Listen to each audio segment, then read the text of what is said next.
Hello दोस्तों, स्वागत है आपका दृष्टि पीसीएस में। मैं हूं केवल आपके सामने। बीपीएससी की परीक्षा की तिथि अब तय हो चुकी है। अब उसकी तिथि जब तय हो चुकी है तो जरूरी हो जाता है कि आप अपनी तैयारी को अंतिम रूप भी जल्द से जल्द दे दें। उम्मीद है कि आप ऐसा कर भी रहे होंगे। आप स्टैटिक पोर्शन का पर्याप्त रिवीजन कर रहे होंगे, करंट अफेयर भी आपने ठीक ठाक पढ़ा होगा। और अगर अभी तक आपने नहीं पढ़ा है तो जरूरी हो जाता है कि उसे जल्द से जल्द पढ़ लिया जाए और साथ में बचे हुए दिनों में रिवाइज कर लिया जाए।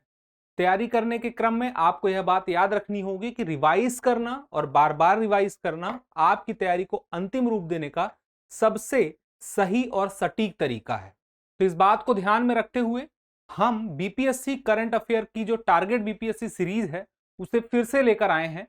इसके पहले भी हमने यह सीरीज शुरू की थी और लगभग मार्च महीने के आसपास तक का पिछले एक साल तक का करंट अफेयर हमने तैयार किया था, यानी कि मार्च 2021 से मार्च 2022 के आसपास का करंट अफेयर हमने वहां पर तैयार कर लिया था।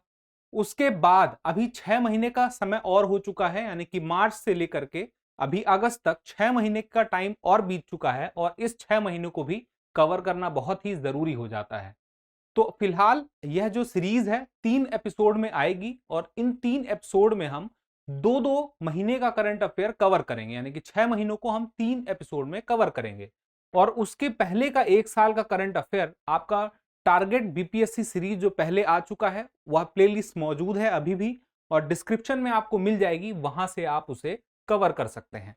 साथ ही अभी यूपीपीसीएस का एग्जाम हुआ था, उस यूपीपीसीएस एग्जाम के लिए भी हमने टारगेट यूपीपीएससी सीरीज भी शुरू की थी, जिसमें कि कुछ एपिसोड थे और उन एपिसोड में पहला एपिसोड तो उत्तर प्रदेश करंट अफेयर का था और उसके बाद के जो एपिसोड थे वह राष्ट्रीय, अंतरराष्ट्रीय, खेल, पर्यावरण, विज्ञान, विविध, इस प्रकार से उन्हें कैटेगराइज करके बनाया गया था।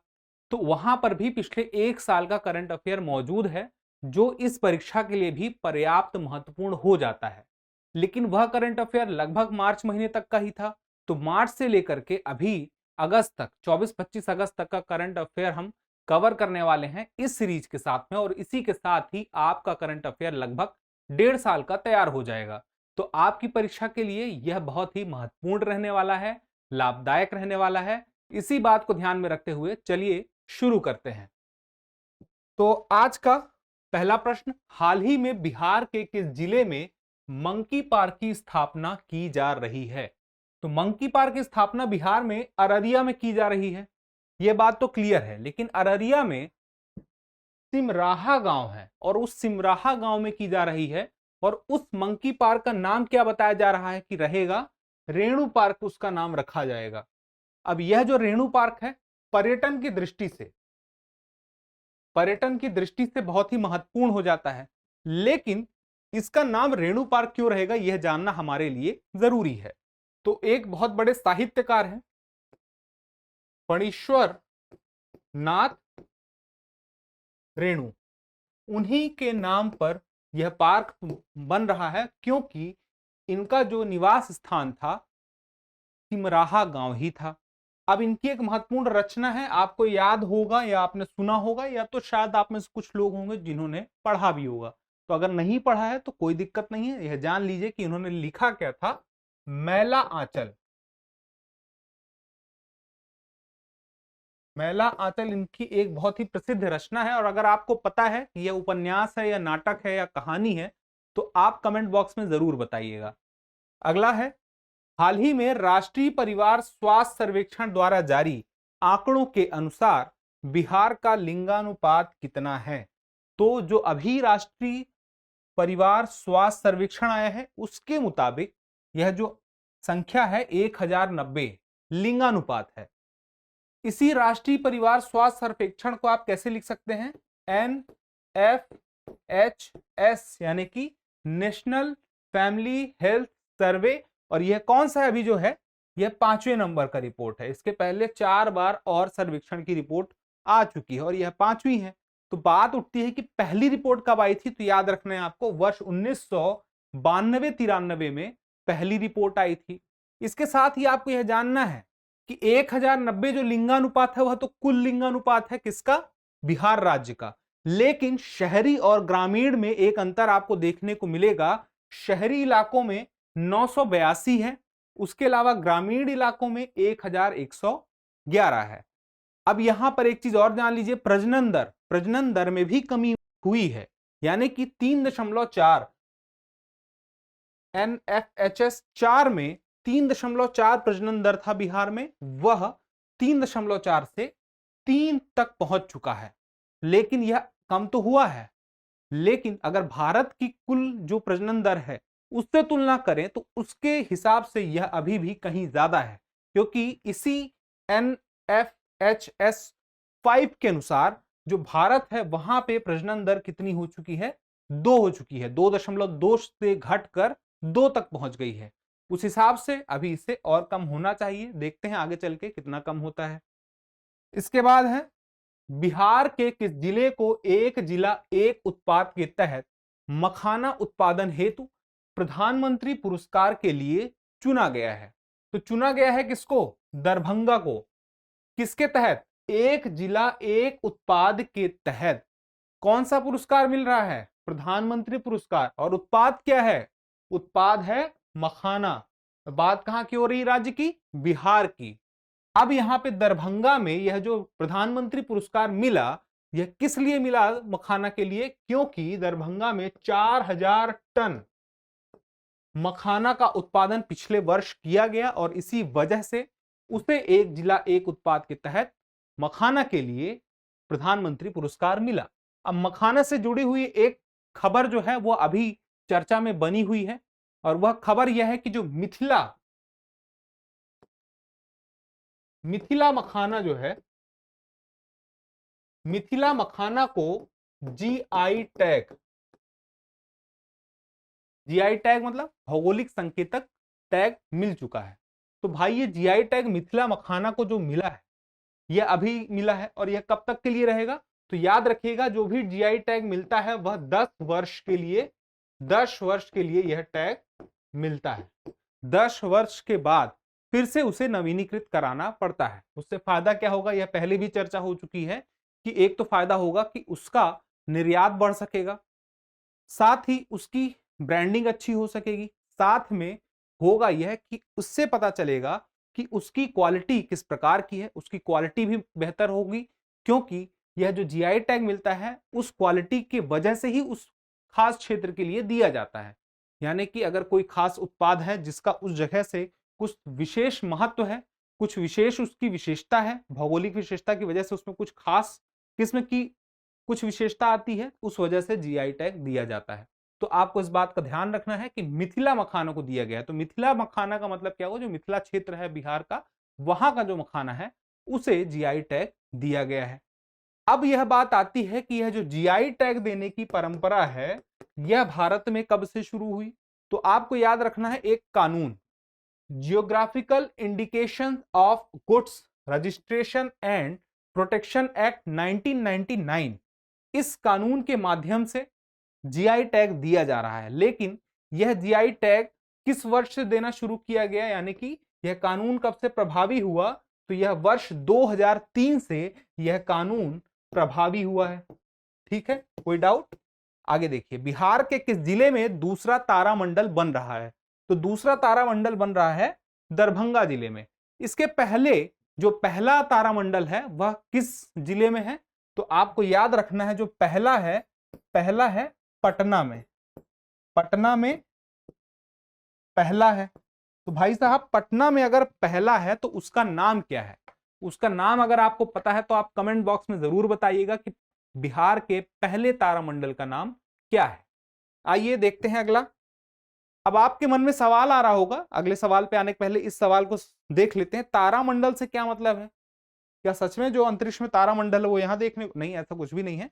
एक ऑडिटोरियम होगा, उस ऑडिटोरियम में कुछ सीटें होंगी, 150, 200, 250, 300, और उस ऑडिटोरियम को इस प्रकार से बनाया जाएगा कि प्रोजेक्टर के माध्यम से आप महसूस कर सकेंगे कि आप ग्रहों को अंतरिक्ष में रह करके महसूस कर रहे हैं।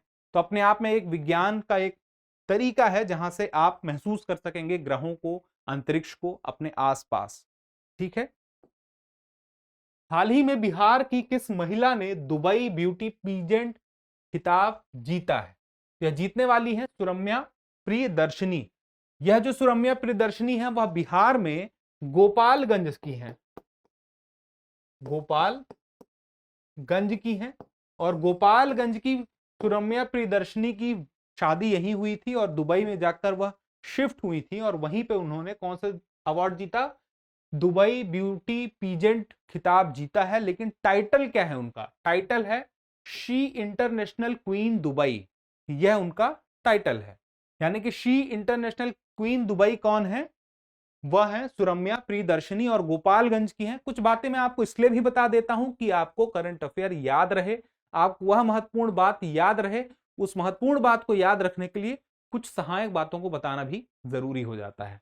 अगला प्रश्न है, केंद्र सरकार के द्वारा बिहार के किन दो जिलों के बीच धार्मिक कॉरिडोर स्थापित किया जाएगा? और इसका सही उत्तर है मधुबनी सहरसा के बीच में धार्मिक कॉरिडोर स्थापित किया जाएगा। किसके द्वारा? केंद्र सरकार के द्वारा। ठीक है। 22 मार्च 2022 को बिहार राज्य का कौन सा स्थापना दिवस मनाया गया है? अब 22 मार्च 2022 को बिहार का 110वां स्थापना दिवस मनाया गया है। यानी कि 110 वर्ष पूरे हो चुके हैं बिहार की स्थापना के। तो बिहार की स्थापना कब हुई थी यह भी आपको पता होना चाहिए। 22 मार्च 1912 को बिहार की स्थापना हुई थी और 110 वर्ष पूरे हो चुके हैं 22 मार्च 2022 को। अगला है, 21 मार्च को बिहार के किस निवासी को बिहार चेंज मेकर अवार्ड 2022 से सम्मानित किया गया है? और इसका सही उत्तर है मनोहर कुमार को 2022 का बिहार चेंज मेकर अवार्ड दिया गया है। तो मनोहर कुमार को यह अवार्ड क्यों दिया गया है? उन्हें यह अवार्ड इसलिए दिया गया है कि वो साइंस शो के माध्यम से जो बच्चे हैं उनमें वैज्ञानिक सोच को विकसित करने का कार्य कर रहे हैं। किस माध्यम से? साइंस शो के माध्यम से। यह अपने आप में इनका स्टार्टअप भी है। ठीक है, यह इनका अपने आप में एक स्टार्टअप भी है और एक यूट्यूब चैनल भी है। अगला देखते हैं, हाल ही में बिहार की किस महिला को अंतरराष्ट्रीय महिला दिवस के मौके पर राष्ट्रपति द्वारा नारी शक्ति पुरस्कार प्रदान किया गया? तो आपको याद रखना है कि अनीता गुप्ता को यह पुरस्कार प्रदान किया गया है क्योंकि अनीता गुप्ता ने बहुत सारी महिलाओं को, लगभग कहीं कहीं पे यह आंकड़ा 1 लाख के आसपास है कि 1 लाख महिलाओं को प्रशिक्षित किया है, कौशल प्रशिक्षण दिया है। हाथ से जैसे कढ़ाई बुनाई का काम होता है, हस्तशिल्प का काम होता है, इस प्रकार के काम सिखाए हैं जिससे वो अपनी रोजी रोटी चला सके। ऐसी दबे वर्ग की जो महिलाएं हैं, वंचित वर्ग की महिलाएं हैं, उनके सहयोग के लिए कार्य किया है। तो यह जो पुरस्कार उन्हें दिया गया है वह कब दिया गया है? राष्ट्रपति द्वारा दिया गया है अंतरराष्ट्रीय महिला दिवस के मौके पर। तो अंतरराष्ट्रीय महिला दिवस, एक यहां पे बात आती है, तो अंतरराष्ट्रीय महिला दिवस कब मनाया जाता है? तो आपको याद रखना है कि 8 मार्च को प्रत्येक वर्ष, 8 मार्च को प्रत्येक वर्ष अंतरराष्ट्रीय महिला दिवस के रूप में मनाया जाता है। ठीक है।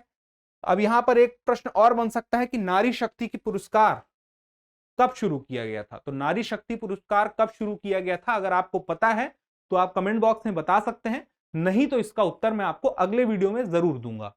आगे देखते हैं, हाल ही में की गई घोषणा के अनुसार वर्ष 2022 में बिहार नदी जोड़ो परियोजना के अंतर्गत किन दो नदियों को जोड़ा जाएगा? तो दो नदियां हैं, बूढ़ी गंडक है और बागमती है। इन्हें जोड़ा जाएगा किस वजह से? बिहार नदी जोड़ो परियोजना के वजह से इसे जोड़ा जा रहा है। तो इन दो नदियों को जोड़ने से फायदा क्या होगा? इसका मुख्य जो लक्ष्य है वह यह है कि जो बागमती नदी का जो पानी है, अधिशेष पानी, यानी कि जो ज्यादा पानी है, वह बूढ़ी गंडक में मिला दिया जाए। इसमें पानी कम है, तो उससे होगा यह कि इन दो नदियों में जिसमें पानी ज्यादा है और जिसमें पानी कम है, उसमें ज्यादा पानी वाली नदी का पानी कम पानी वाले नदी में मिला देने से होना यह होगा कि जो बिहार के 4 जिले हैं, मुजफ्फरपुर, पूर्वी चंपारण, सीतामढ़ी और शिवहर, इन 4 जिलों में बाढ़ की स्थिति जिस प्रकार से बनती है वैसी स्थिति नहीं बनेगी। और यह जो दोनों नदियों को मिलाने का काम है वह किस क्षेत्र में होगा, तो आपको याद रखना है शिवहर, शिवहर जिले में इन दोनों नदियों के पानी को मिलाने का यानी कि जोड़ने का काम होगा। याद रखिएगा कहां पे, शिवहर में होगा। अब यहां पे देखिए 2 नदी है, बूढ़ी गंडक है और बागमती है। बूढ़ी गंडक नदी का उद्गम कहां पे हुआ है, पश्चिमी चंपारण में हुआ है। और बागमती नदी का उद्गम कहां पे हुआ है, अगर आपको पता है तो आप कमेंट बॉक्स में जरूर बताइएगा, और नहीं पता है तो इस पर हम चर्चा अगले वीडियो में जरूर करेंगे। आगे देखते हैं, नालंदा के किस समाज सेवी को भारत रत्न डॉक्टर भीमराव अंबेडकर भारतीय राष्ट्रीय पुरस्कार 2022 से सम्मानित किया गया है? तो यह सम्मान दिया है डॉक्टर अमित कुमार पासवान को। डॉक्टर अमित कुमार पासवान लगभग पिछले 25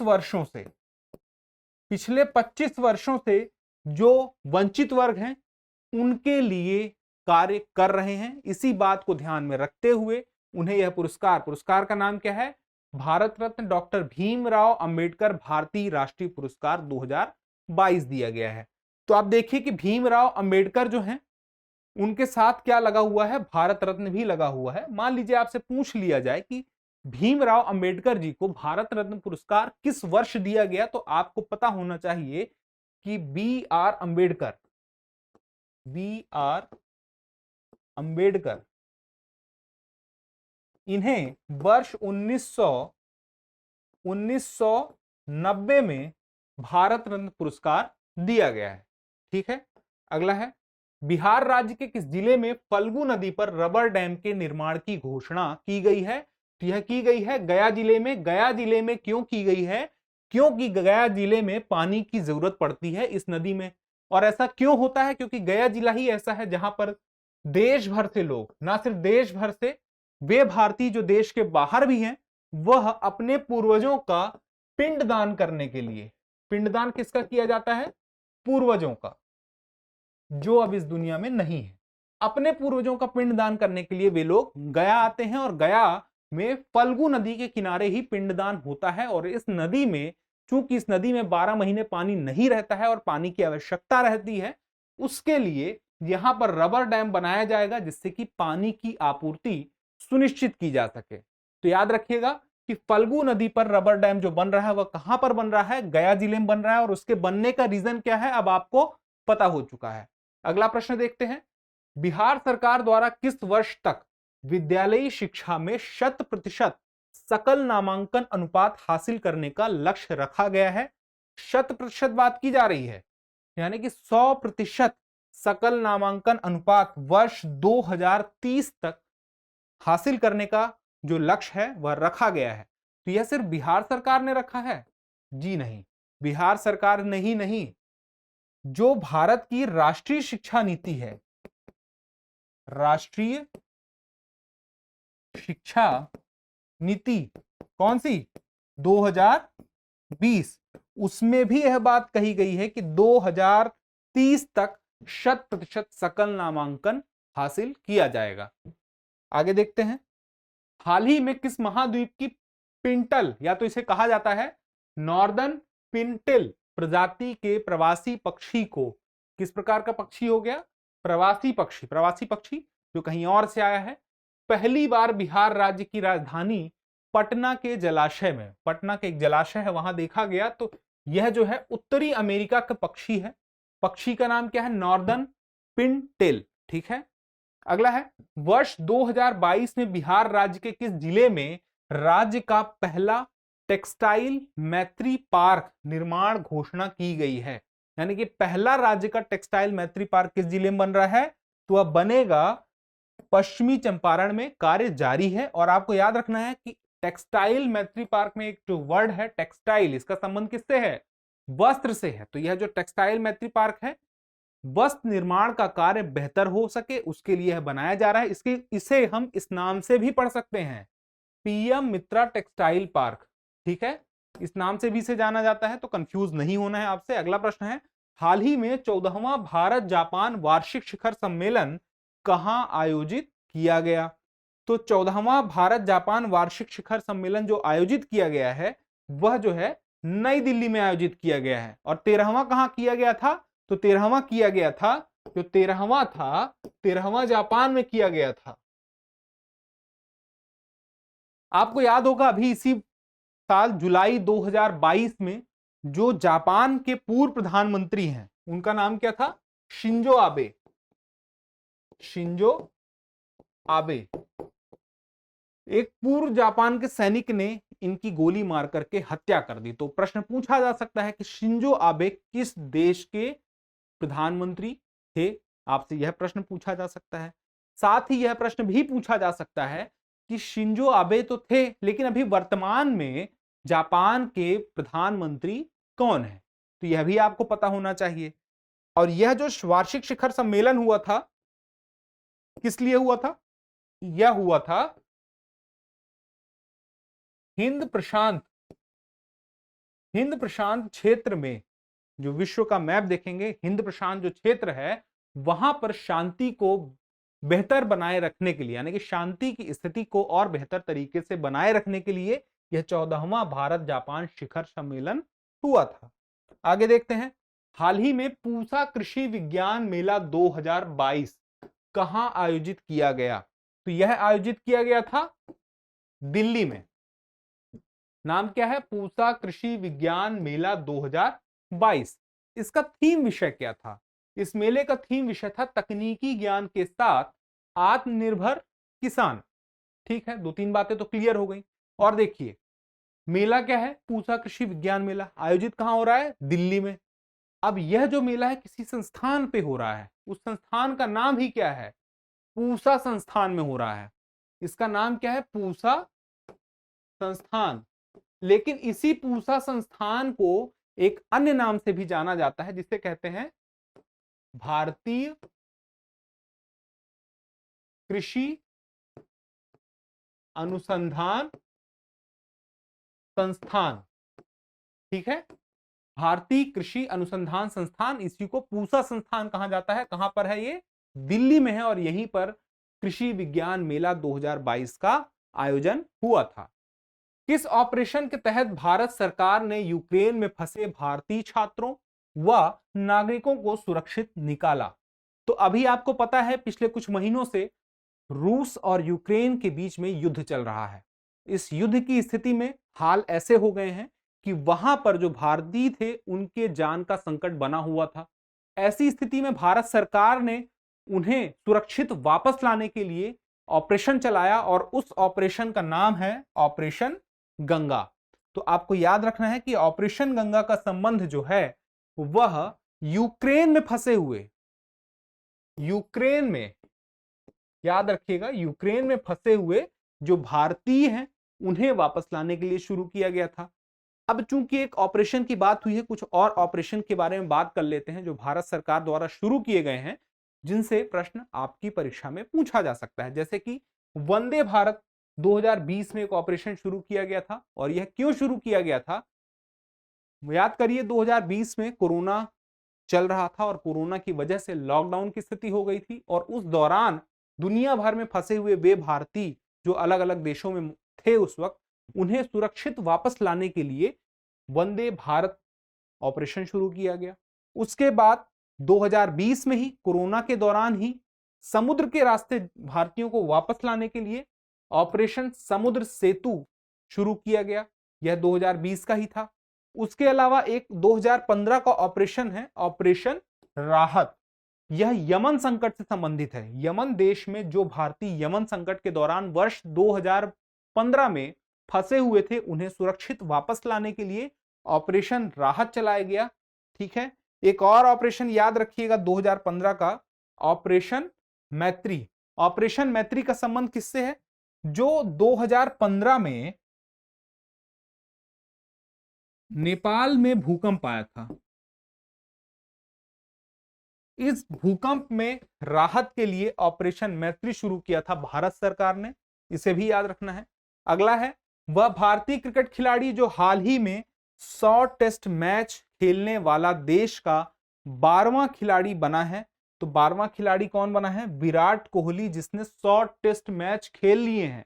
भारतीय खिलाड़ी है क्रिकेट का जिसने अंतरराष्ट्रीय स्तर पर 100 टेस्ट मैच खेल लिए हैं, और वो कौन है? विराट कोहली। इसके पहले और भी खिलाड़ी रह चुके होंगे, बिल्कुल, सुनील गावस्कर, कपिल देव, अनिल कुंबले, सहवाग, सचिन तेंदुलकर। आगे देखते हैं। हाल ही में भारत का पहला digital water data bank aquarium किस राज्य में लॉन्च किया गया है? तो यह लॉन्च किया गया है कर्नाटक में। आपको याद रखना है, पहला है ये, भारत का पहला digital water data bank aquarium. यहां पर जो वाटर का डेटा है वह पर्याप्त मात्रा में मौजूद है, जिससे कि किसी भी प्रकार का प्लान बनाया जाए, किसी भी प्रकार की योजना बनाई जाए भविष्य के लिए, उससे संबंधित आंकड़े यहां पर आसानी से मिल जाएंगे। तो याद रखना है, पहला digital water data bank aquarium कहां पर है? तो यह है कर्नाटक में, भारत का पहला। ठीक है, अगला है, हाल ही में मिस वर्ल्ड 2021 का खिताब जीतने वाली कैरोलिना बिलावस्का किस देश से संबंधित है? तो यह संबंधित है पोलैंड से। टाइटल क्या मिला है इन्हें? मिस वर्ल्ड 2021 का नाम क्या है? Carolina Bielawska. किस देश से संबंधित है? पोलैंड से। 3 बातें हो गई महत्वपूर्ण। एक और बात, यह 70वीं मिस वर्ल्ड 2021 है। 70वीं मिस वर्ल्ड 2021 मतलब कि 70 बार इस खिताब का आयोजन हो चुका है, इस प्रतियोगिता का आयोजन हो चुका है 2021 तक। अब यहां पर आपको याद रखना है, मिस वर्ल्ड 2021 के अलावा एक और नाम, मिस यूनिवर्स। मिस यूनिवर्स 2021 कौन है? हरनाज संधू, भारतीय है हरनाज संधू, मिस यूनिवर्स 2021 जो कि भारतीय हैं, और इनका नाम क्या है? हरनाज सिंधु। तो आपको मिस वर्ल्ड भी याद रखना है और मिस यूनिवर्स भी याद रखना है। 2021 का कैरोलिना बिलावस्का मिस वर्ल्ड है, और हरनाज संधू क्या है? मिस यूनिवर्स है। याद रखिएगा, सिंधु नहीं है, संधू है। ठीक है, अगला है, हाल ही में भारत सरकार के किस मंत्रालय द्वारा जारी डीप ओशन मिशन लॉन्च किया गया है?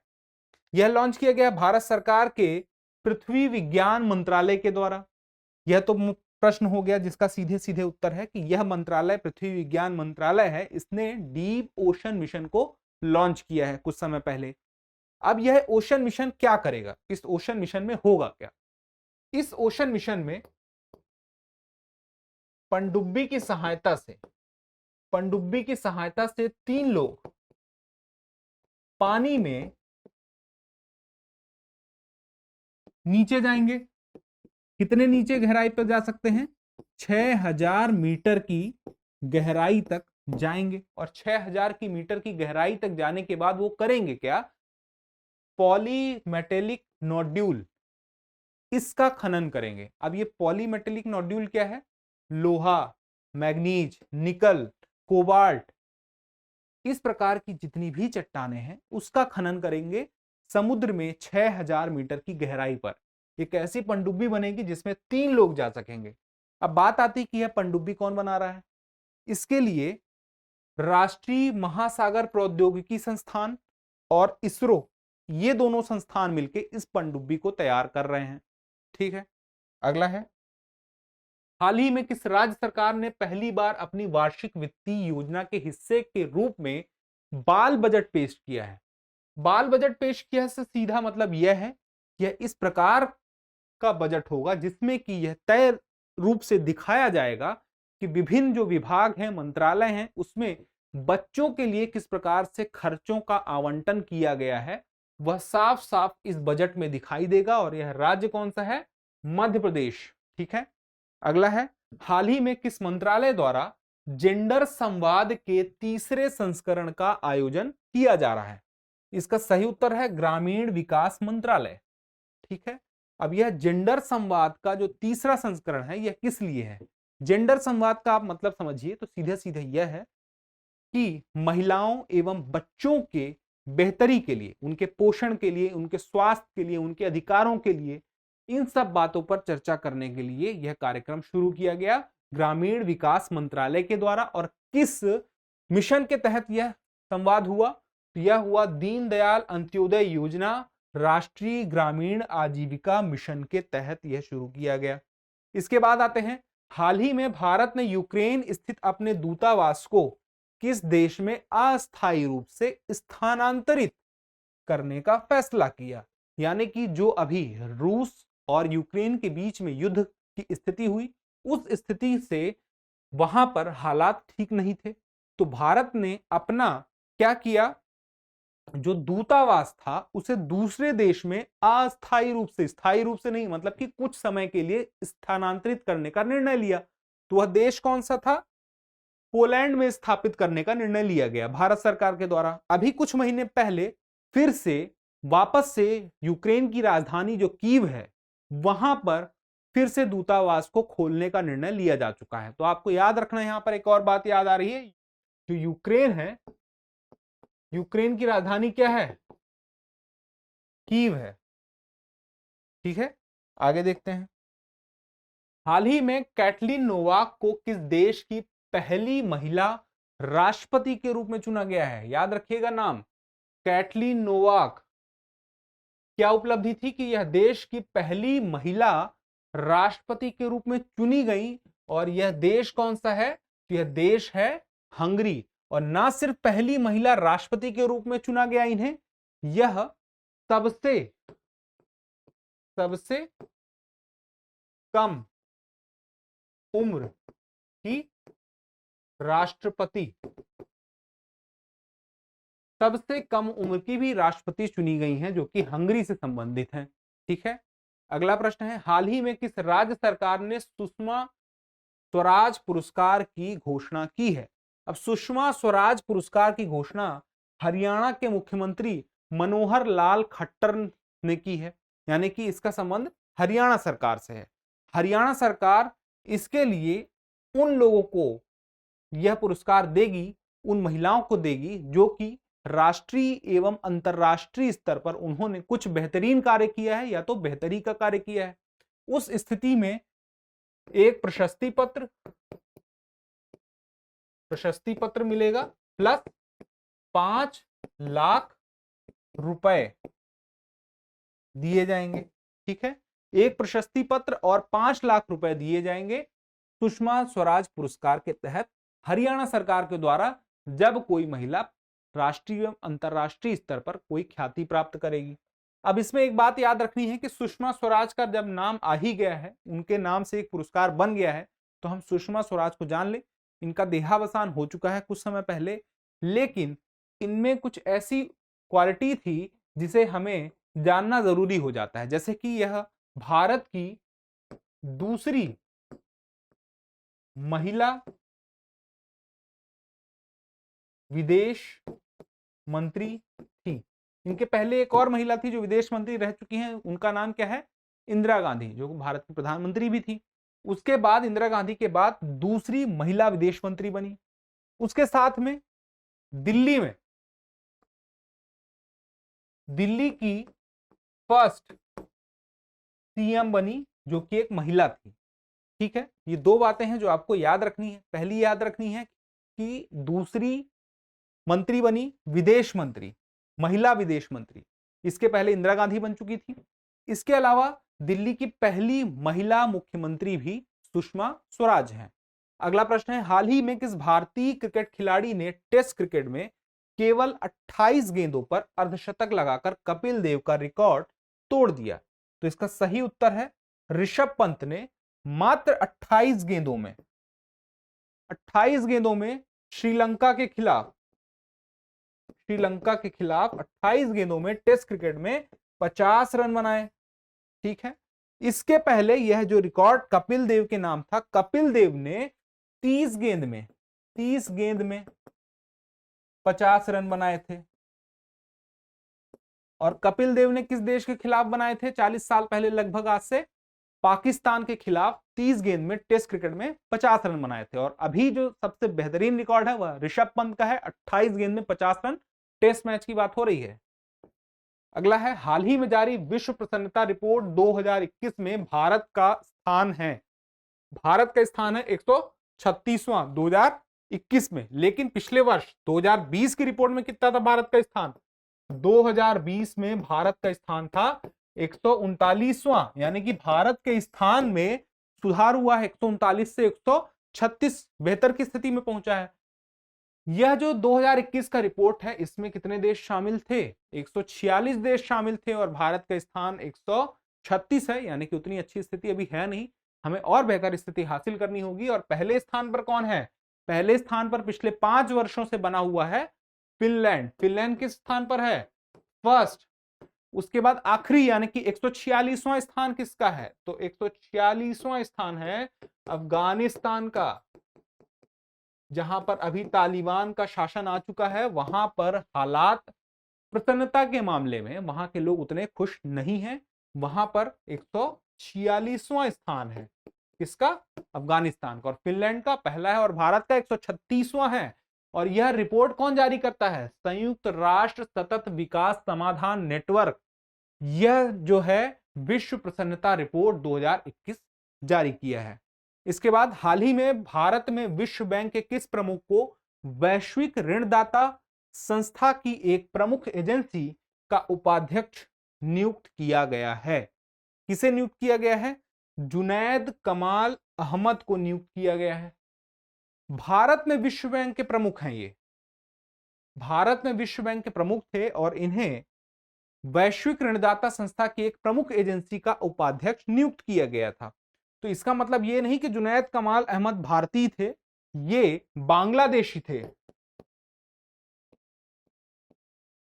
ठीक है, इनका संबंध किस देश से है? बांग्लादेश से है। आगे देखते हैं। हाल ही में केंद्रीय ग्रामीण विकास और पंचायती राज मंत्री गिरिराज सिंह ने मनरेगा के लिए किस ऐप को लॉन्च किया है? तो मनरेगा के लिए लोकपाल ऐप को लॉन्च किया है। किसने? केंद्रीय मंत्री गिरिराज सिंह ने। और गिरिराज सिंह किस मंत्रालय से संबंधित हैं? ग्रामीण विकास और पंचायती राज मंत्रालय से, जिस दौरान उन्होंने यह ऐप को लॉन्च किया। अब लोकपाल ऐप काम क्या करेगी? जो मनरेगा है, यानी कि रोजगार गारंटी जो कानून के तहत यह योजना चल रही है, इस योजना के तहत क्या निर्धारित किया गया है कि जो ग्रामीण परिवार के सदस्य हैं उन्हें कम से कम 100 दिन का रोजगार मिलेगा सामान्य परिस्थिति में। अब बात आती है कि 100 दिन के रोजगार के लिए यह जो स्कीम चलाई जा रही है, उसमें किसी भी प्रकार की अगर शिकायत होती है, किसी भी प्रकार की गड़बड़ी होती है, तो उस शिकायत को दर्ज कराने के लिए और उस पे क्या एक्शन लिया गया है, उन सारी बातों को जानने के लिए इस ऐप की सहायता ली जा सकती है। और इसका नाम क्या है? लोकपाल ऐप। अब यहां पर एक स्कीम का नाम आया था, स्कीम का नाम क्या था? मनरेगा, महात्मा गांधी रोजगार गारंटी से बना है मनरेगा। अब देखिए, आपको याद रखना है कि मनरेगा जो है, मनरेगा की शुरुआत कब होती है? मनरेगा की शुरुआत हुई 2 फरवरी 2006 में। कुछ जिलों में यह शुरू किया गया भारत के। पूरे भारत में यह कब शुरू किया गया? तो 1 अप्रैल 2008 को पूरे भारत में शुरू किया गया। उसके बाद इसके नाम में नरेगा था पहले इसका नाम, बाद में महात्मा गांधी भी इसके नाम में लगाया गया और इसका नाम हो गया मनरेगा। तो महात्मा गांधी यह नाम कब लगाया गया इनके नाम में, इस योजना के नाम में? 2 अक्टूबर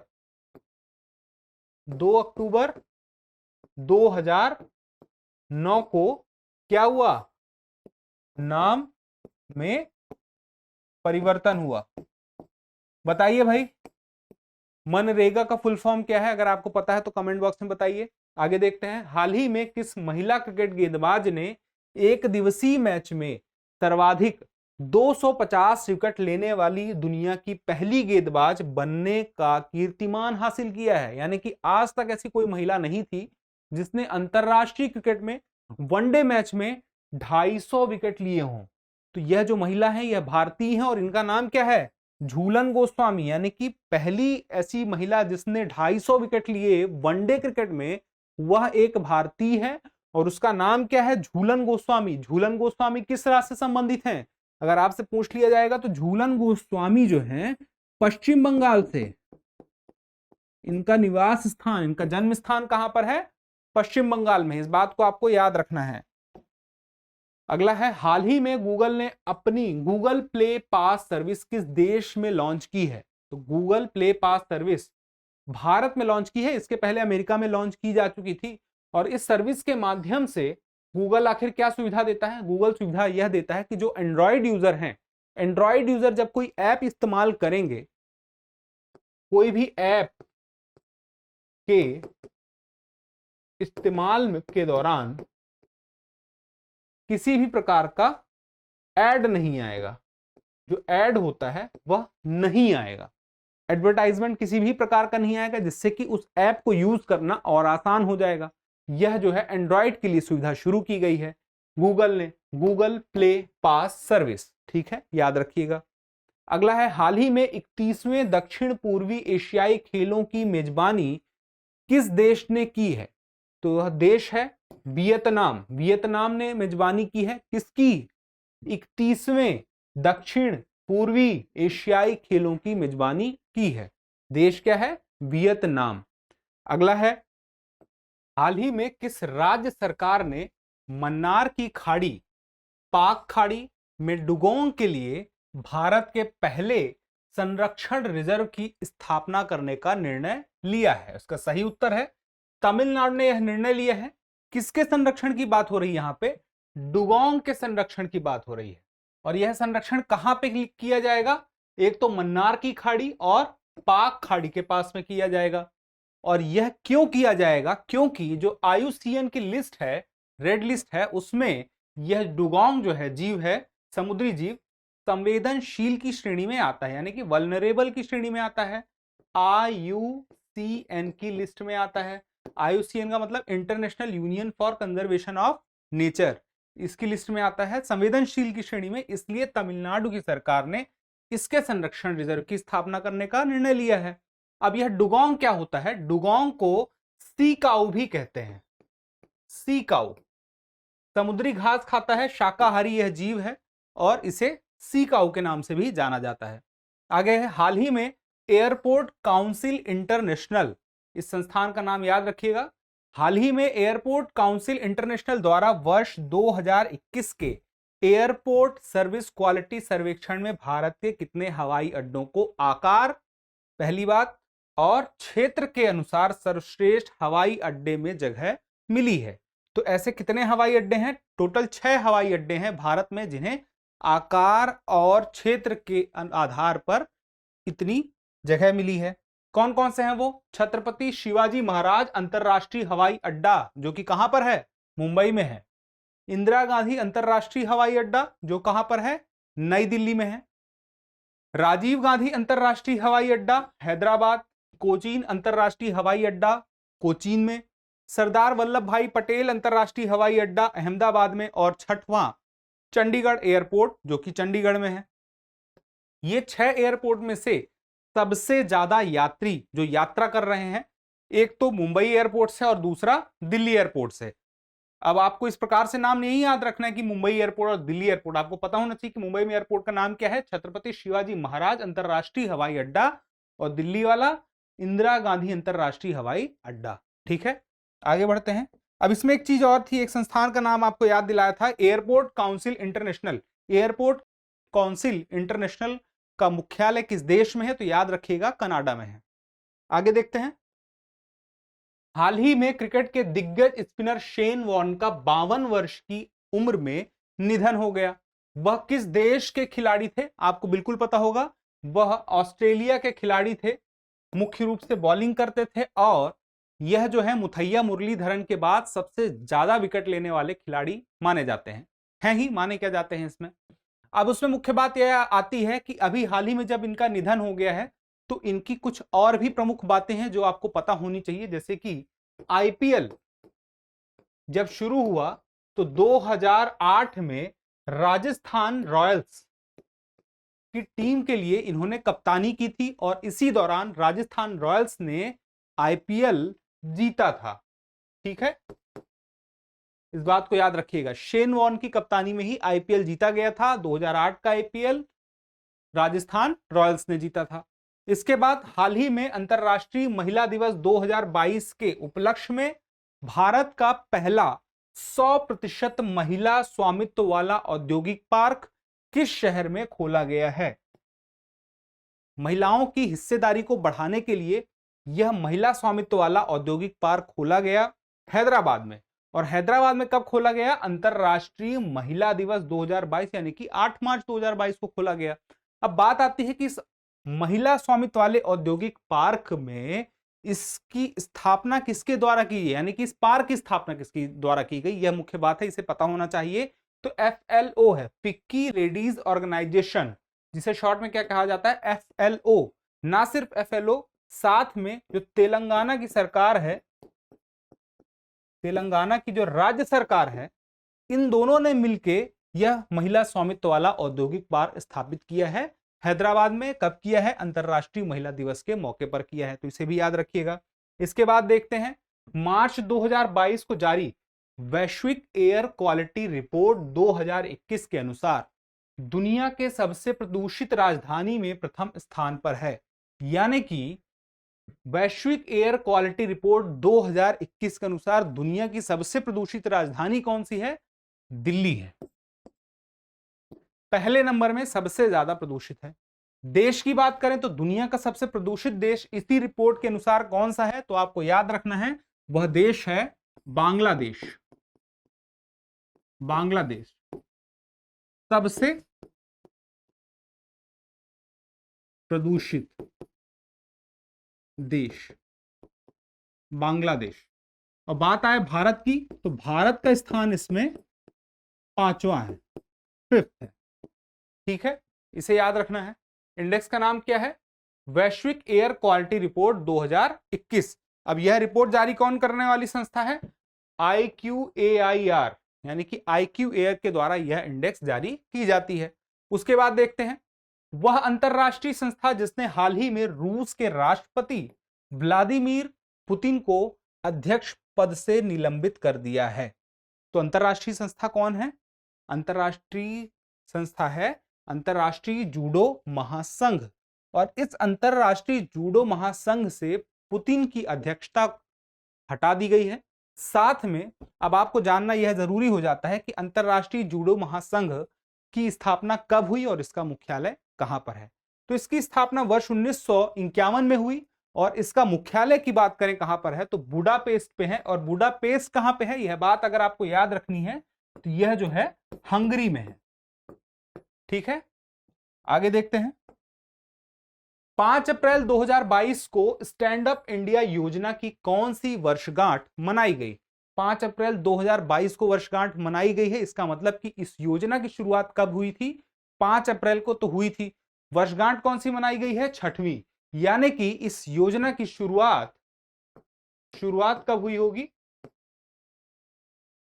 5 अप्रैल 2016 को शुरुआत हुई थी। और स्टैंड अप इंडिया क्यों शुरू किया गया था?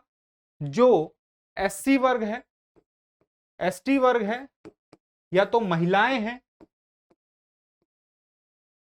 इनके लिए उद्यमिता को बढ़ावा देने हेतु, इनकी उद्यमिता को बढ़ावा देने हेतु यह योजना शुरू की गई। और इस योजना के तहत कितना? 10 लाख से लेकर के लगभग 1 करोड़ रुपए तक का ऋण उपलब्ध कराया गया और कराया जा रहा है। तो 6 वर्ष फिलहाल हो चुके हैं। साथ में इस योजना को अभी बढ़ा दिया गया है। कब तक के लिए बढ़ाया गया है? इसे बढ़ाकर 2025 तक की सीमा इसकी निर्धारित कर दी गई है। इस योजना का नाम क्या है? Stand up India. शुरुआत 5 अप्रैल 2016 और इसकी अवधि अभी कब तक के लिए है? 2022 तक के लिए। हितधारक वर्ग कौन है? SC ST और महिलाएं। ठीक है, आगे देखते हैं। 10 अप्रैल 2022 को पाकिस्तान के नए प्रधानमंत्री बने। उनका नाम क्या है? शहबाज शरीफ। नवाज शरीफ के भाई हैं, जो इमरान खान के पहले प्रधानमंत्री पाकिस्तान के रह चुके हैं। तो बात आती है कि शहबाज शरीफ किसी पार्टी के द्वारा ही तो प्रधानमंत्री बने होंगे पाकिस्तान के। तो उस पार्टी का नाम क्या है? पाकिस्तान मुस्लिम लीग नवाज। इसको शॉर्ट में क्या कहते हैं? PMLN। इस पार्टी के द्वारा ही शहबाज शरीफ प्रधानमंत्री बने पाकिस्तान के। इमरान खान जिस पार्टी के तहत पहले प्रधानमंत्री थे उसका नाम क्या है? तहरीक ए इंसाफ यानी कि PTI। और इस पार्टी के माध्यम से ही इमरान खान प्रधानमंत्री बने थे। लेकिन इसी वर्ष अविश्वास प्रस्ताव पारित हो जाने की वजह से हुआ यह कि उन्हें हटा दिया गया और उसकी जगह नए प्रधानमंत्री बने शहबाज शरीफ। ठीक है, अब अगला है, हाल ही में किस देश को संयुक्त राष्ट्र मानवाधिकार परिषद से निलंबित कर दिया गया है? तो किस देश को किया गया है? रूस को किया गया है। किससे किया गया है? संयुक्त राष्ट्र मानवाधिकार परिषद से निलंबित किया गया है। तो अब आपको यहां पर यह जानना जरूरी हो जाता है कि निलंबित क्यों किया गया है, तभी तो आपको यह बात याद रहेगी कि ऐसा किया है। तो रूस ने अभी हाल ही में यूक्रेन पर जो हमला कर दिया, इस वजह से संयुक्त राष्ट्र महासभा ने वोटिंग के माध्यम से संयुक्त राष्ट्र मानवाधिकार परिषद से रूस को निलंबित कर दिया है। लेकिन आपको यह बात याद रखनी है कि इस संयुक्त राष्ट्र मानवाधिकार परिषद में जो रूस की सदस्यता थी 2023 तक के लिए थी, लेकिन इससे 1 वर्ष पहले ही निलंबित कर दिया गया है। आगे देखते हैं, हाल ही में 94वां ऑस्कर पुरस्कार के तहत सर्वश्रेष्ठ अभिनेता का पुरस्कार किसे दिया गया है? तो विल स्मिथ को दिया गया है। फिल्म का नाम क्या है? King Richard. कुछ और महत्वपूर्ण बातें हैं जिन्हें जानना जरूरी हो जाता है। सर्वश्रेष्ठ फिल्म का नाम क्या है? कोडा। ऑस्कर अवार्ड यानी कि ऑस्कर पुरस्कार जिसे एकेडमी अवार्ड भी कहते हैं, इसके तहत सर्वश्रेष्ठ फिल्म मिली है कोडा को। कोडा फिल्म की कहानी थोड़ी सी आपको बता देता हूं जिससे आपको याद रहे कि कोडा फिल्म किस कहानी पर आधारित है और किस लिए इसे सर्वश्रेष्ठ फिल्म का दर्जा दिया गया है। कोडा फिल्म आधारित है एक ऐसे परिवार की जहां पर माता पिता बहरे रहते हैं तथा उनकी लड़की जो कि बहरी नहीं रहती है और वह परिवार मछली पालन का व्यवसाय करता है।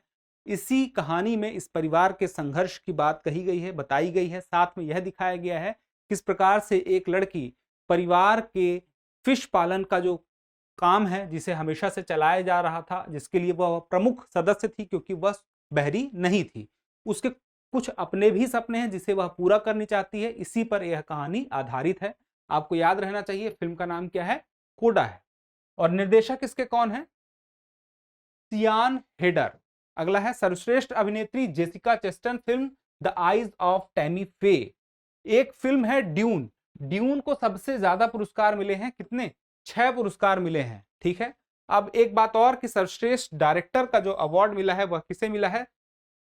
जेम कैंपियन को मिला है। फिल्म का नाम क्या है? The power of the dog. ये मनोविज्ञान पर आधारित एक कहानी है, इसी पर फिल्म बनी है the power of the dog और डायरेक्टर जो है जेम कैंपियन है। ठीक है, अब आपको एक सवाल का जवाब मुझे देना है कि ऑस्कर पुरस्कार की शुरुआत कब हुई थी, यानी कि किस वर्ष सबसे पहला ऑस्कर अवार्ड दिया गया था।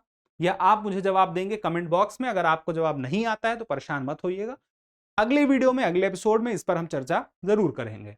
आगे देखते हैं, प्रिट्जर आर्किटेक्चर पुरस्कार 2022 का विजेता कौन है? और इसके विजेता है फ्रांसिस केरे।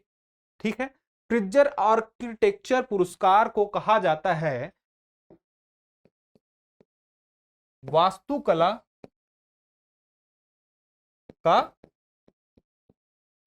नोबल, वास्तुकला का नोबल पुरस्कार भी कहा जाता है प्रिट्जर आर्किटेक्चर पुरस्कार को।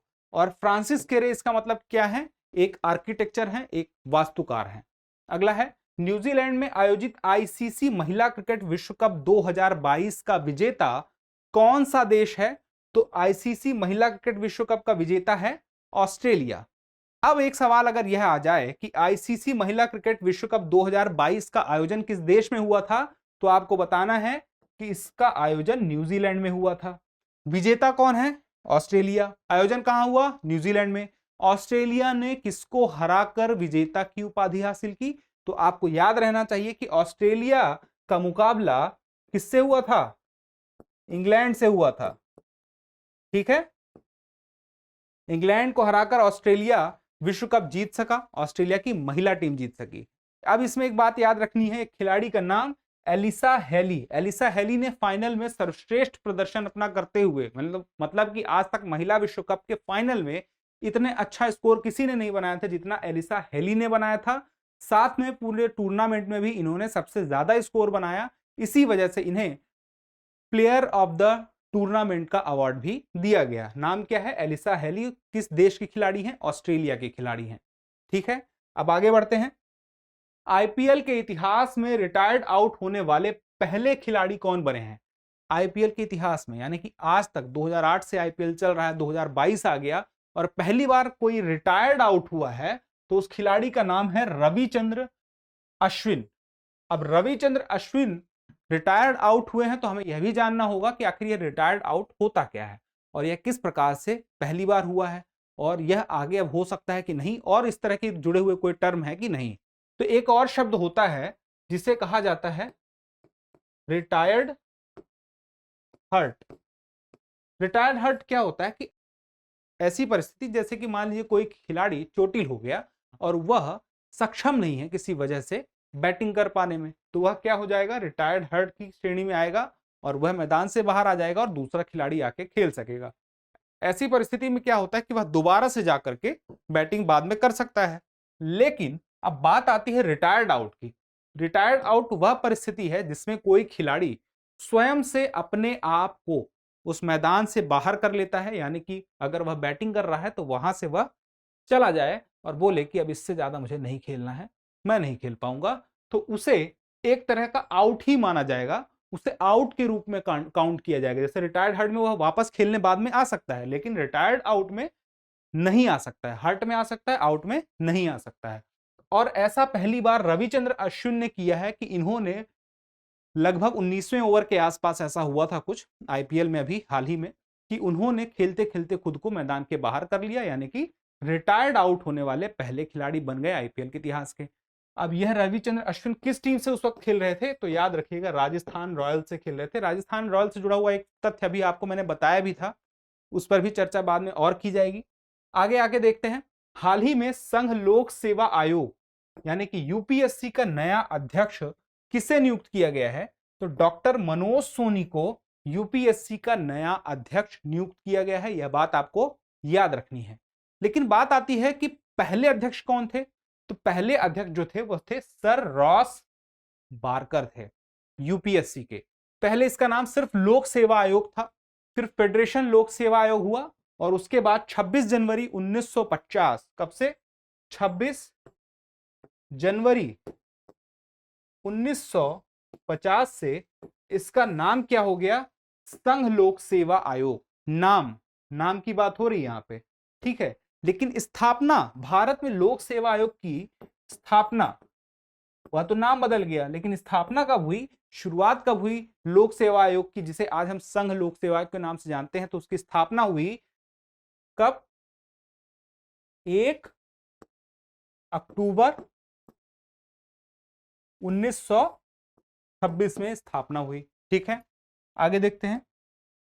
हाल ही में भारत अमेरिका 2+2 वार्ता कहां आयोजित की गई, भारत अमेरिका 2+2 वार्ता वॉशिंगटन में आयोजित की गई।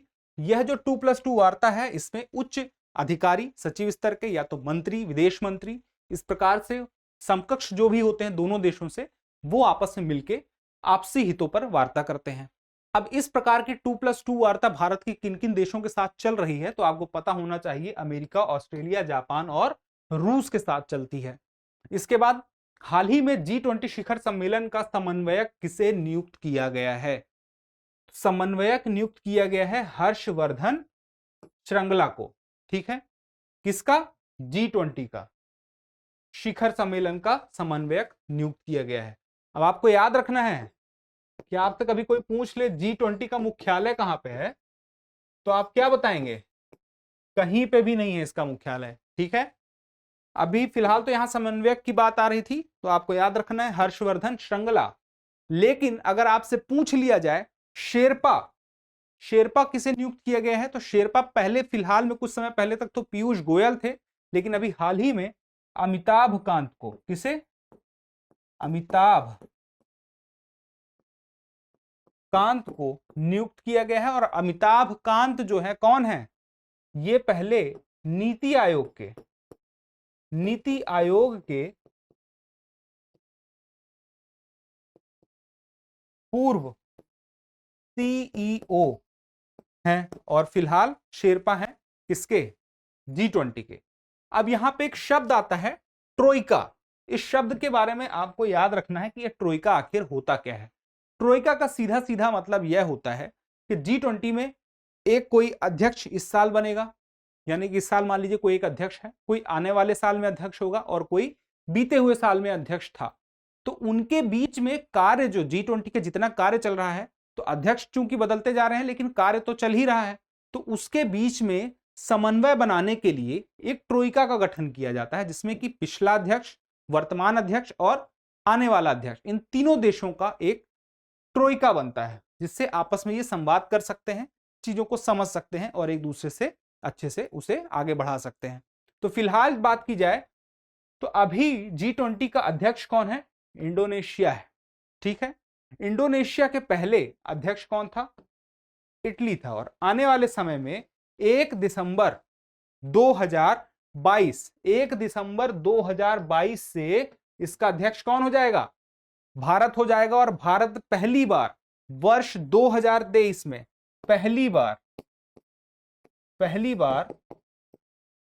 2023 में भारत G20 सम्मेलन की अध्यक्षता करेगा, आयोजन करेगा, अध्यक्षता करेगा। और यह जो अध्यक्षता की शुरुआत है G20 की, वह 1 दिसंबर 2022 से हो जाएगी। और G20 शिखर सम्मेलन का जो आयोजन है 2023 में भारत करेगा। ट्रोइका में कौन कौन है? इटली, इंडोनेशिया और भारत। वर्तमान में जो अध्यक्ष है वो इंडोनेशिया है। 1 दिसंबर 2022 से कौन हो जाएगा?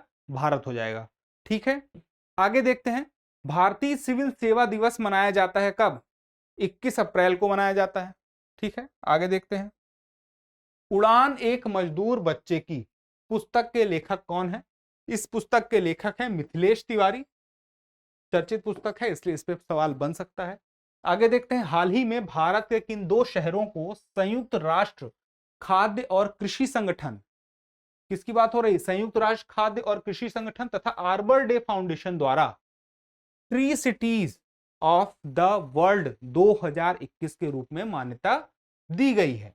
तो मुंबई और हैदराबाद को यह मान्यता दी गई है। अब यहां पे देखिए किस प्रकार की मान्यता की बात हो रही है। Tree cities of the world 2021, इसका मतलब यह हुआ कि मुंबई और हैदराबाद ऐसे 2 शहर हैं भारत में जहां पर शहरों में वृक्ष को लेकर के और वृक्षारोपण को लेकर के पर्याप्त मात्रा में जागरूकता, किस चीज के लिए? वृक्षारोपण, यानी कि शहर को ग्रीन करने में पर्याप्त मात्रा में कोई ऐसे शहर हैं भारत में जो कि अपनी जिम्मेदारी को निभा रहे हैं, तो कौन से हैं? मुंबई और हैदराबाद हैं। इसी वजह से इसे tree cities of the world 2021 की उपाधि दी गई है। अब यह जो मान्यता दी गई है यह किसके द्वारा दी गई है? यह नाम याद रखिएगा, संयुक्त राष्ट्र खाद्य और कृषि संगठन पहला और आर्बर डे फाउंडेशन दूसरा, इन दोनों ने मिलकर यह मान्यता दी है। ठीक है, अगला है 64वें ग्रैमी अवार्ड्स, इसी को ग्रामोफोन अवार्ड भी कहते हैं। 64वें ग्रैमी अवार्ड 2022 के अंतर्गत किन या किस भारतीय मूल के संगीतकार को विभिन्न श्रेणियों में पुरस्कृत किया गया है? यह जो ग्रामोफोन यानी कि ग्रैमी अवार्ड्स होता है, फिलहाल अभी कौन सा है? 64वां है। शुरुआत कब से हुई थी? वर्ष 1959 से इस पुरस्कार की शुरुआत हुई थी।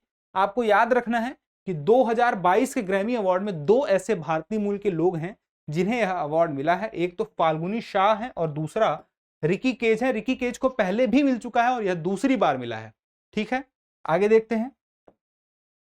30 मार्च 2022 को किस देश में 5वां बिम्स्टेक शिखर सम्मेलन हाइब्रिड मोड में आयोजित किया गया? हाइब्रिड मोड में आयोजित किया गया मतलब वर्चुअली आयोजित किया गया। अब वर्चुअली आयोजित करने वाला देश कौन है? श्रीलंका। श्रीलंका ने 5वां बिम्स्टेक शिखर सम्मेलन आयोजित किया था। अब इसको याद रखना है आपको कि बिम्स्टेक का फुल फॉर्म क्या होता है। तो bay of Bengal initiative for multi sectoral technical and economic cooperation, यानी कि बिम्स्टेक। ठीक है, और यह किस प्रकार का सम्मेलन था? 5वां था। ठीक है, आगे। हाल ही में किन 2 देशों के बीच सेनाओं के संयुक्त प्रशिक्षण अभ्यास का नाम क्या है? दस्तलिक का 3रा संस्करण आयोजित किया गया। तो यह 3रा संस्करण भारत और उज्बेकिस्तान के बीच आयोजित किया गया। आपको याद रखना है, भारत और उज्बेकिस्तान के बीच का संयुक्त सैन्य प्रशिक्षण अभ्यास का नाम क्या है? दस्तलिक है। आगे देखते हैं, बिम्स्टेक की बात आई थी, तो बिम्स्टेक में देखिए कौन कौन से देश हैं, यहां पे आपको दिख रहे हैं, Nepal, Bhutan, Bangladesh, Myanmar, Thailand, India और श्रीलंका। आपको याद रखना है कि पाकिस्तान जो है वह बिम्स्टेक का हिस्सा नहीं है। हाल ही में आईपीएल के इतिहास में सबसे तेज 100 छक्के लगाने का कीर्तिमान किस क्रिकेट खिलाड़ी ने हासिल किया है? तो आपको याद रखना है कि हार्दिक पांड्या ने 100 छक्के लगाने का कीर्तिमान हासिल किया है। ऐसा नहीं कि 100 छक्के और किसी ने नहीं लगाए, बात हो रही कि आईपीएल के इतिहास में सबसे तेज, और किसकी बात हो रही है? आईपीएल में। तो आईपीएल में सबसे तेज 100 छक्के लगाने वाले खिलाड़ी कौन है? तो वो है हार्दिक पांड्या। ठीक है, अब आगे देखते हैं कि देश की कैबिनेट के सभी 26 मंत्रियों ने देश के आर्थिक संकट के कारण अपने पद से सामूहिक रूप से इस्तीफा दे दिया। आपको पता ही है श्रीलंका में किस प्रकार का संकट अभी चल ही रहा था, आर्थिक संकट बना हुआ था, वहां पे विदेशी मुद्रा भंडार पूरी तरह से खत्म हो चुका था, बजट घाटा बढ़ता ही जा रहा था। वर्तमान में वहां के जो राष्ट्रपति हैं, कौन है? रानिल विक्रमसिंघे।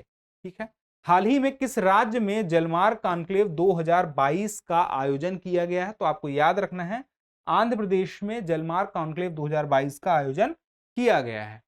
अगला है, 13 अप्रैल 2022 को कुष्ठ रोग के लिए अंतरराष्ट्रीय गांधी पुरस्कार 2021 किसे प्रदान किया गया है? तो डॉक्टर भूषण कुमार को प्रदान किया गया है अंतरराष्ट्रीय गांधी पुरस्कार। तो यह किस वजह से प्रदान किया गया है? कि इन्होंने कुष्ठ रोग के रोगियों की बेहतरी के लिए कार्य किया है, इस वजह से यह दिया गया। और पुरस्कार का नाम क्या है? अंतरराष्ट्रीय गांधी पुरस्कार। यह पुरस्कार नाम ऐसा क्यों है, गांधी के नाम से क्यों? क्योंकि गांधी जी ने भी कुष्ठ रोग के पीड़ितों के लिए, एक तो यह कुष्ठ रोग के लिए बहुत सारी भ्रांतियां भी हैं, उसे दूर करने का प्रयास किया, प्लस उनकी सेवा भी की जो रोगी थे। तो इस वजह से इस अवार्ड का नाम भी यही पड़ा है, अंतरराष्ट्रीय गांधी पुरस्कार। ठीक है, अब इसमें आपको याद रखना है कि यह जो पुरस्कार है गांधी मेमोरियल लिप्रेसी फाउंडेशन के द्वारा दिया जाता है। तो यह जो पुरस्कार है व्यक्तिगत श्रेणी में किसे दिया गया? डॉक्टर भूषण कुमार को। लेकिन व्यक्तिगत श्रेणी के अलावा एक दूसरी श्रेणी थी जिसमें सहयोग कुष्ठ यज्ञ ट्रस्ट को यह पुरस्कार दिया गया है। आगे है, हाल ही में किस देश ने हेलिना गाइडेड मिसाइल सिस्टम का सफलतापूर्वक परीक्षण किया है? तो नाम से आपको अंदाजा लग ही गया होगा, आपने से सुना भी होगा, भारत सरकार ने, यानी कि भारत ने हेलिना गाइडेड मिसाइल का सफलतापूर्वक परीक्षण किया है। अब यह हेलिना गाइडेड मिसाइल जो है, यह किस प्रकार की मिसाइल है? इसे कहा जाता है anti tank guided missile, anti tank guided missile. और यह जो है तीसरी पीढ़ी की मिसाइल है। किस प्रकार की धारणा से यह काम करती है? दागो और भूल जाओ, दागो और भूल जाओ। ठीक है, फायर एंड फॉरगेट। अब इसमें एक चीज और याद रखनी है कि यह जो है वायुसेना संस्करण, यही हेलिना का वायुसेना संस्करण भी उपलब्ध है जिसका नाम क्या है? ध्रुवस्त्र है। तो इसलिए अगर ध्रुवस्त्र के बारे में भी पूछा जाएगा तो आप बता सकेंगे एंटी टैंक गाइडेड मिसाइल है। और इसका एक और संस्करण है जिसका नाम क्या है? हेलिना है। आगे देखते हैं, हाल ही में स्थापित लता दीनानाथ मंगेशकर पुरस्कार, लता दीनानाथ मंगेशकर पुरस्कार किसे प्रदान किया गया? तो जो भारत के प्रधानमंत्री हैं वर्तमान में, नरेंद्र मोदी जी, उन्हें यह पुरस्कार दिया गया है। और यह पुरस्कार अपने आप में पहला पुरस्कार है, यानी कि पहला लता दीनानाथ मंगेशकर पुरस्कार किसे दिया गया है? तो पहला लता दीनानाथ मंगेशकर पुरस्कार भारत के प्रधानमंत्री नरेंद्र मोदी जी को दिया गया है। और यह पुरस्कार किस लिए दिया जाएगा? तो यह पुरस्कार उस लिए दिया जाएगा कि कोई भी ऐसा व्यक्ति जिसने अंतरराष्ट्रीय स्तर पर भारत की बेहतरी के लिए या भारत का नाम या भारत का मान बढ़ाया हो, उस प्रकार की स्थिति में यह पुरस्कार दिया जाएगा। और लता दीनानाथ मंगेशकर पुरस्कार की स्थापना हाल ही में हुई थी, इसलिए मैंने आपसे बताया कि यह पहला पुरस्कार है, यानी कि यह पुरस्कार सबसे पहले प्राप्त करने वाले व्यक्ति कौन है? भारत के प्रधानमंत्री नरेंद्र मोदी जी। और यह ऐसा अभी हाल में ऐसा हो क्यों रहा है? क्योंकि जो भारत की लता मंगेशकर जी हैं, उनका हाल ही में निधन हो गया है। तो लता मंगेशकर जी के बारे में भी कुछ चीजें आपको जानना जरूरी है, जैसे कि यह पुरस्कार किस संस्थान के द्वारा दिया जाएगा? मास्टर दीनानाथ मंगेशकर स्मृति प्रतिष्ठान चैरिटेबल ट्रस्ट के द्वारा यह पुरस्कार दिया जाएगा। मास्टर दीनानाथ मंगेशकर कौन है? लता मंगेशकर के पिताजी हैं मास्टर दीनानाथ मंगेशकर। इसके अलावा लता मंगेशकर की कुछ उपलब्धियां भी हैं जिन्हें हम जान लेते हैं, जिनसे जुड़ा हुआ प्रश्न आपकी परीक्षा में पूछा जा सकता है। हाल ही में जो अन्य राज्यों में पीसीएस की परीक्षाएं हुई थी, उससे भी कुछ प्रश्न आए थे जो लता मंगेशकर से संबंधित थे, इसलिए संभावना है कि बिहार में भी पूछा जा सकता है। और आपके यहाँ के जो प्रश्न होते हैं, डायरेक्ट परीक्षा में करंट अफेयर का प्रश्न आता है, इसलिए जिस प्रकार के प्रश्न को हम आपके लिए तैयार कर रहे हैं, पूरी संभावना है कि प्रश्न वहीं कहीं से ही आएंगे। और आपको मैंने पहले भी चूंकि बताया था कि पिछले एक साल का, यानी कि मार्च 2022 से पीछे एक साल तक अगर हम जाते हैं, मार्च 2021 तक का करंट अफेयर हम पहले ही बीपीएससी करंट अफेयर सीरीज में तैयार कर चुके हैं। और यह बाकी के 6 महीनों के लिए अब सीरीज हमने शुरू की है बीपीएससी 2022, यानी कि जो 67वीं बीपीएससी है उसके लिए। तो फिलहाल देखते हैं कौन कौन सी बातें हैं। वर्ष 1974 में रॉयल अल्बर्ट हॉल, जो कि यूके में है, परफॉर्म करने वाली वह पहली भारतीय, ना सिर्फ महिला की बात हो रही है, पहली भारतीय हैं जिन्होंने रॉयल अल्बर्ट हॉल में अपनी प्रस्तुति दी। और कब दी? 1974 में, ठीक है। उसके अलावा 1989 में इन्हें दादा साहब फाल्के पुरस्कार मिला। 2001 में इन्हें देश का सर्वोच्च पुरस्कार कौन सा है? भारत रत्न पुरस्कार मिला। 2007 में फ्रांस की सरकार ने कौन सा पुरस्कार दिया? सर्वोच्च नागरिक पुरस्कार, जिसका नाम क्या है? Officer of the legion of honour. France की सरकार द्वारा दिया जाता है officer of the legion of honour, ठीक है। वर्ष 2019 में भारत सरकार द्वारा जो उनका 90वां जन्मदिन मनाया जा रहा था, उस दौरान उन्हें daughter of the nation award भी दिया गया। यह भी महत्वपूर्ण हो जाता है। और कोई महत्वपूर्ण जानकारी जो आपको लगता है लता मंगेशकर जी से जुड़ी हुई है, तो आप कमेंट बॉक्स में जरूर बताइएगा। आगे देखते हैं। वह राज्य जिसकी कांगड़ा चाय को हाल ही में यूरोपीय आयोग द्वारा जीआई टैग दिए जाने की घोषणा की गई है, और इसका सही उत्तर कौन सा है? हिमाचल प्रदेश। आगे, भारत का वह शहर जो हाल ही में प्रसंस्कृत स्टील स्लैग से सड़क बनाने वाला भारत का पहला भारतीय शहर बना है। तो पहला भारतीय शहर कौन सा है? वो सूरत है, जो कि प्रसंस्कृत स्टील स्लैग से सड़क बनी है जहां पर। तो प्रसंस्कृत स्टील स्लैग का मतलब जो स्टील का जो कचड़ा होता है, उस स्टील के कचड़े से यह सड़क तैयार की गई है। कहां पर? सूरत में। अब देखिए आगे, किस भारतीय अभिनेता को हाल ही में अबू धाबी के यस आइलैंड का ब्रांड एम्बेसडर बनाया गया है? तो रणवीर सिंह को बनाया गया है। कहां का? अबू धाबी का। कौन सा island? Yes island. Abu Dhabi कहां पर है? अबू धाबी है यूएई। अब यूएई में अबू धाबी क्या है? यूएई की राजधानी है, ठीक है। आगे देखते हैं। हाल ही में जारी नीति आयोग के निर्यात तत्परता सूचकांक 2021 में पहले स्थान पर कौन सा राज्य है? तो पहले स्थान पर है गुजरात राज्य। और यह जो निर्यात तत्परता सूचकांक है, इसमें क्या देखा जाता है? इसमें देखा यह जाता है कि वहां के उत्पाद को, उस जगह, उस राज्य के उत्पाद को निर्यात की दृष्टि से बेहतर बनाने की सुविधा की दृष्टि से क्या क्या उपाय राज्य सरकार कर रही है, किस प्रकार की व्यवस्था बना रही है, और किस प्रकार से उसने और सुविधा प्रदान करने की कोशिश की है। तो इस स्थिति में गुजरात का जो स्थान है वह सबसे बेहतर स्थिति में है। तो निर्यात तत्परता सूचकांक किसके द्वारा जारी किया जाता है? नीति आयोग के द्वारा। और इसमें पहले स्थान पर कौन सा राज्य है? गुजरात है। यह बात आपको याद रखनी है। अगला देखते हैं। किस भारतीय महिला बैडमिंटन खिलाड़ी ने हाल ही में स्विस ओपन 2022 के महिला एकल का खिताब जीता है? तो पीवी सिंधु ने जीता है स्विस ओपन 2022 में महिला एकल का खिताब। कौन है एक खिलाड़ी? ये बैडमिंटन खिलाड़ी हैं। इसके अलावा अभी कुछ समय पहले ही, हाल ही में इन्होंने सिंगापुर ओपन 2022 का भी खिताब जीता है। तो याद रखिएगा, ना सिर्फ उन्होंने पीवी सिंधु ने स्विस ओपन जीता है, साथ में सिंगापुर ओपन जीता है। और अभी आने वाले वीडियो में इनकी कुछ और उपलब्धियों के बारे में हम चर्चा करने वाले हैं। आगे देखते हैं, प्रधानमंत्री नरेंद्र मोदी द्वारा किस तिथि को नई दिल्ली में प्रधानमंत्री संग्रहालय का उद्घाटन किया गया है? तो भारत के प्रधानमंत्री नरेंद्र मोदी ने दिल्ली में इसका उद्घाटन किया है। और यह जो उद्घाटन किया गया है उसमें इस संग्रहालय के अंदर जो भारत के 14 पूर्व प्रधानमंत्री हैं, इन 14 पूर्व प्रधानमंत्रियों की स्मृति में उनकी फोटो और उनकी प्रमुख उपलब्धियों के बारे में जानकारी भी दी गई है। और यह जो कब किया गया है उद्घाटन? 14 अप्रैल 2022 को। आगे देखते हैं, हाल ही में किस संस्थान द्वारा देश के सभी बैंक के खुलने के समय में बदलाव किया गया है? तो यह बदलाव कब किया गया है? आरबीआई के द्वारा किया गया है। और आरबीआई ने यह बदलाव करते हुए बात कही है कि अब जो बैंक है 1 घंटा, यानी कि अगर कोई बैंक 10 बजे खुल रहा था तो 1 घंटा पहले खुलेगा, पहले यानी कि 9 बजे खुल जाएगा।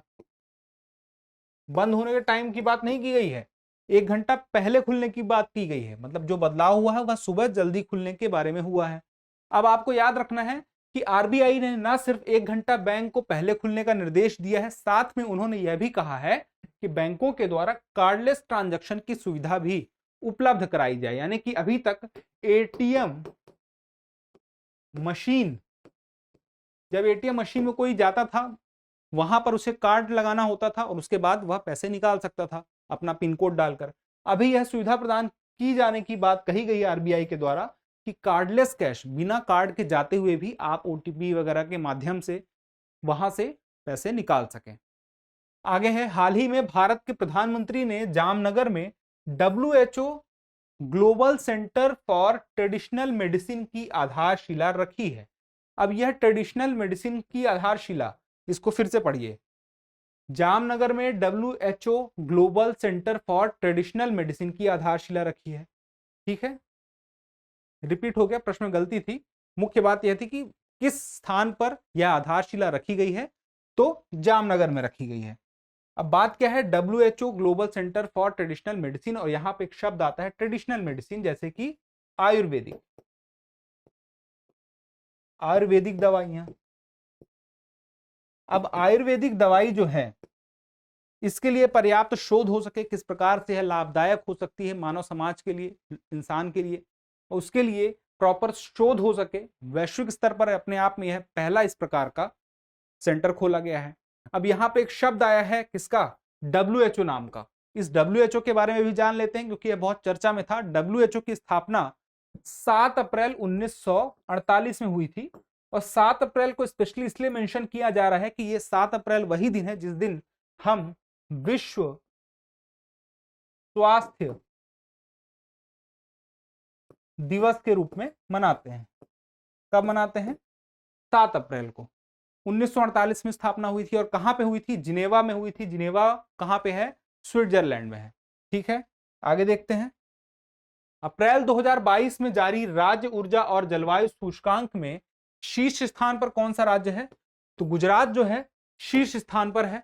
अब इसमें देखिए कि बड़े राज्यों की श्रेणी में तो गुजरात शीर्ष स्थान पर है, उसके बाद केरल, पंजाब। छोटे राज्यों में गोवा शीर्ष स्थान पर है, फिर त्रिपुरा और मणिपुर। और केंद्र शासित प्रदेश की बात की जाए तो चंडीगढ़ शीर्ष स्थान पर है, उसके बाद दिल्ली तथा दमन और दीव एवं दादर नागर हवेली है। और यह जो है राज्य ऊर्जा और जलवायु सूचकांक किस आधार पर तैयार किया गया है, अगर यह आपको पता होगा तो आपको और आसानी होगी। इसके आधार है ऊर्जा पहुंच, ऊर्जा खपत, ऊर्जा दक्षता और पर्यावरण की सुरक्षा में सुधार के क्या क्या प्रयास उस राज्य में किए गए हैं, इस आधार पर यह सूचकांक बना है। तो आपको याद रखना है इसमें सबसे बेहतर स्थिति किस राज्य की है? तो गुजरात की है, बड़े राज्य की श्रेणी में। आगे देखते हैं, एकल उपयोग वाले प्लास्टिक के उन्मूलन के लिए जागरूकता फैलाने हेतु किस शुभंकर को लॉन्च किया गया है? एकल उपयोग वाले प्लास्टिक का मतलब क्या है? Single use plastic. Single use plastic के उन्मूलन के लिए जिस शुभंकर का अभी लॉन्च किया गया है वह है प्रकृति, उसका नाम है प्रकृति, और यह जो है इसके तहत, इस उन्मूलन के प्रयास के तहत यह भी कोशिश की जाएगी कि सिंगल यूज प्लास्टिक 2022 तक पूरी तरह से उन्मूलित हो जाए, इसका उन्मूलन हो जाए, यानी कि इसका निर्माण ना हो। और इस शुभंकर का नाम क्या है? प्रकृति। जागरूकता फैलाने के लिए जिस शुभंकर को लॉन्च किया गया है उसका नाम है प्रकृति। आगे देखते हैं, हाल ही में विश्व बैंक ने किस जानवर को बचाने के लिए विश्व का पहला वन्य जीव बॉन्ड जारी किया है? तो आपको याद रखना है कि अभी तक में पहली बार वन्य जीव बॉन्ड जारी किया गया है, विश्व का पहला। तो आपको यह जानना जरूरी हो जाता है कि किस जानवर को बचाने के लिए यह वन्य जीव बॉन्ड जारी किया गया है। तो यह जो है काला गैंडा, इसको आप क्या कह सकते हैं? राइनो भी बोल सकते हैं। तो यह काला गैंडा जो है इसे बचाने के लिए किया गया है। अब बात आती है कि इस बॉन्ड के द्वारा कितने पैसे जुटाने की कोशिश की जा रही है? 15 करोड़ डॉलर रुपए जुटाने की कोशिश कर रहा है विश्व बैंक। इस बॉन्ड का एक खास नाम भी है, राइनो बॉन्ड। ठीक है, अब यहां पे एक बात आपको जरूरी है जानना कि इसे बचाने की कोशिश की जा रही, क्योंकि इसे बचाने की आवश्यकता है, क्योंकि आईयूसीएन की रेड लिस्ट में गंभीर रूप से संकटग्रस्त की श्रेणी में आता है यह जानवर, जिसका नाम क्या है? काला गैंडा। अब काला गैंडा सिर्फ और सिर्फ कहां पे मिलता है? अफ्रीका में ही मिलता है, इस बात को भी याद रखना है आपको।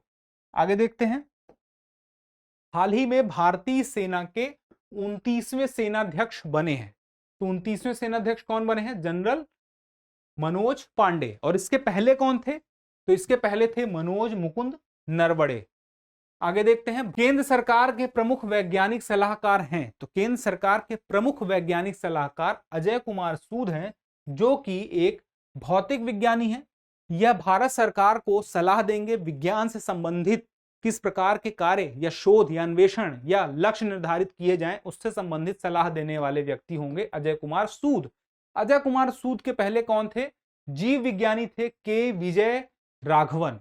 ठीक है, आगे देखते हैं, प्रवासी भारतीयों को प्रशिक्षित करने के लिए भारत सरकार ने किस परियोजना की शुरुआत की है? तो भारत सरकार ने तेजस कौशल परियोजना की शुरुआत की है। किस प्रकार के भारतीयों की बात हो रही है? प्रवासी भारतीयों को प्रशिक्षित करने के लिए भारत सरकार तेजस परियोजना, तेजस परियोजना का एक फुल फॉर्म भी है, training for Emirates jobs and skills, जिसका नाम है तेजस। यानी कि यूएई में जो कि भारतीय हैं, प्रवासी भारतीय हैं, उन्हें यह प्रशिक्षण दिया जाएगा। आगे देखते हैं, तीसरे राष्ट्रीय जल पुरस्कार में सर्वश्रेष्ठ राज्य है उत्तर प्रदेश। यह तीसरा है, यानी कि पहला कब शुरू हुआ? तो जो पहला था, पहला शुरू हुआ 2018 में, और तीसरा अभी हाल ही में। तो इसमें सर्वश्रेष्ठ राज्य कौन सा है? उत्तर प्रदेश है। इसी दौरान जल शक्ति अभियान कैच द रेन 2022 कैंपेन भी शुरू किया गया। अब आपको याद रखना है कि जल शक्ति अभियान कैच द रेन कैंपेन कब से कब तक के लिए है? तो 29 मार्च 2022 से 30 नवंबर 2022 तक के लिए कैच द रेन, यानी कि जो वर्षा का जल है उसके संचय के लिए यह शुरू किया गया है। इसके बाद दूसरे और तीसरे नंबर पे कौन से राज्य हैं? यानी कि इसमें सर्वश्रेष्ठ राज्य में किसमें? राष्ट्रीय जल पुरस्कार की श्रेणी में उत्तर प्रदेश पहला, राजस्थान दूसरा और तमिलनाडु तीसरा। इसके बाद अगला है 24 अप्रैल से 3 मई 2022 तक के लिए खेलो इंडिया यूनिवर्सिटी गेम्स। याद रखिएगा, खेलो इंडिया यूनिवर्सिटी गेम्स 2021 का आयोजन कहां किया गया? तो खेलो इंडिया यूनिवर्सिटी गेम्स 2021 का आयोजन बेंगलुरु में किया गया, और बेंगलुरु में यह आयोजन 24 अप्रैल से 3 मई 2022 तक के लिए हुआ है। अब यहां पे एक बात जानना आपके लिए जरूरी हो जाता है कि फिलहाल 2021 वाला आयोजन जो हुआ है 2022 में बेंगलुरु में हुआ है, लेकिन इसके पहले जो पिछला आयोजन था, और पिछला आयोजन ही पहला आयोजन था, ये दूसरा आयोजन है खेलो इंडिया यूनिवर्सिटी गेम का। तो पहला वाला कब हुआ था? तो वह हुआ था भुवनेश्वर में। भुवनेश्वर कहां पे है, किस राज्य में है? तो भुवनेश्वर उड़ीसा में है। अब इसी बेंगलुरु वाले यानी कि दूसरे जो संस्करण में हुआ खेलो इंडिया यूनिवर्सिटी गेम में, उसमें सर्वश्रेष्ठ प्रदर्शन किस यूनिवर्सिटी का रहा? जैन विश्वविद्यालय का सर्वश्रेष्ठ प्रदर्शन रहा, 20 स्वर्ण पदक जीते। उसके बाद लवली प्रोफेशनल यूनिवर्सिटी ने 17 स्वर्ण जीते और पंजाब विश्वविद्यालय ने 15 स्वर्ण जीते। अगर आपको मुख्य मुख्य बात ना भी याद हो तो इतना जान लीजिए कि सर्वश्रेष्ठ प्रदर्शन करने वाला जो विश्वविद्यालय था वो जैन विश्वविद्यालय था, जो कि 20 स्वर्ण जीते थे। आगे देखते हैं, नीति आयोग के वर्तमान उपाध्यक्ष हैं, कौन है? डॉक्टर सुमन के बेरी नीति आयोग के वर्तमान उपाध्यक्ष हैं। लेकिन अगर बात की जाए कि यह वर्तमान उपाध्यक्ष हैं तो इनके पहले कौन थे? तो सितंबर 2017 से राजीव कुमार थे, जिन्होंने हाल ही में अपना इस्तीफा दे दिया था और उसके बाद डॉक्टर सुमन के बेरी बने इसके उपाध्यक्ष। राजीव कुमार के पहले यानी कि सितंबर 2017 के पहले जब से नीति आयोग का गठन हुआ था, नीति आयोग के उपाध्यक्ष कौन थे? अरविंद पनगड़िया थे। आपको याद रखना है, अध्यक्ष प्रधानमंत्री होते हैं और उपाध्यक्ष आपको बता ही दिए हैं। तो सबसे पहले अरविंद पनगड़िया थे, फिर उसके बाद राजीव कुमार हुए और वर्तमान में डॉक्टर सुमन के बेरी हैं। आपको एक और बात याद रखनी है कि इसके नीति आयोग के सीईओ भी होते हैं। अब सीईओ कौन है? परमेश्वरन अय्यर। परमेश्वरन अय्यर वर्तमान में है, लेकिन इसके पहले सीईओ कौन थे? अभी इसी वीडियो में मैंने आपको थोड़ी देर पहले बताया था कि वर्तमान सीईओ परमेश्वरन अय्यर हैं, तो उसके पहले थे अमिताभ कांत, पूर्व सीईओ। ठीक है, आगे बढ़े। अगला प्रश्न है, securities and exchange board of India यानी कि सेबी के चेयरपर्सन के तौर पर किसे नियुक्त किया गया है? तो माधवीपुरी बुच को नियुक्त किया गया है सेबी के चेयरपर्सन के तौर पर। अब आपको मुझे बताना है कमेंट बॉक्स में कि सेबी का गठन किस वर्ष हुआ था। आगे बढ़ते हैं। 5 राज्यों के विधानसभा चुनाव परिणाम अभी आए हैं। कब आए हैं? 10 मार्च 2022। वो 5 राज्य कौन कौन से हैं पहले तो जान लीजिए। उत्तर प्रदेश, पंजाब, उत्तराखंड, गोवा और मणिपुर। अब इन 5 राज्यों के चुनाव परिणाम क्या हैं इसे जान लेते हैं, क्योंकि इससे जुड़ा हुआ सवाल भी आपसे पूछा जा सकता है। उत्तर प्रदेश में किस पार्टी की सरकार बनी है? उत्तर प्रदेश में भाजपा की सरकार बनी है। उत्तराखंड में बीजेपी यानी भाजपा, पंजाब में आप, मणिपुर में भाजपा और गोवा में भाजपा।